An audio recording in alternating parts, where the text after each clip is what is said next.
Mr. President, Johannes Petra from Austrian National Television. How are you? You once said that you would end the Ukraine war in 24 hours. You later said that sarcastically. Well, of course it was sarcastic. But you've now been in office for 5 months and 5 days.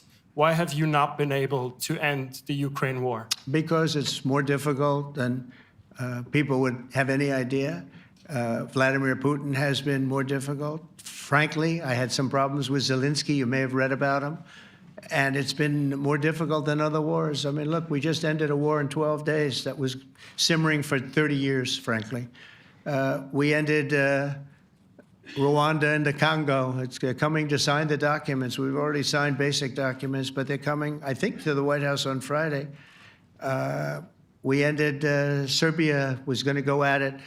But maybe the most important of all, India and Pakistan. And that wasn't whether or not they may someday have nukes like we're talking about in the Middle East, like we're talking about with Israel and Iran. This is they have nuclear weapons. I ended that with a series of phone calls on trade. I said, look, if you're going to go fighting each other, it was getting very bad. You know how bad that last attack was. It was really bad. If you're going to go fighting each other, we're not doing any trade deal. No, no, no, you have to do a trade deal. I said, we're not doing any trade deal. And in fact, I had the general, who was very impressive. The general from Pakistan was in my office last week.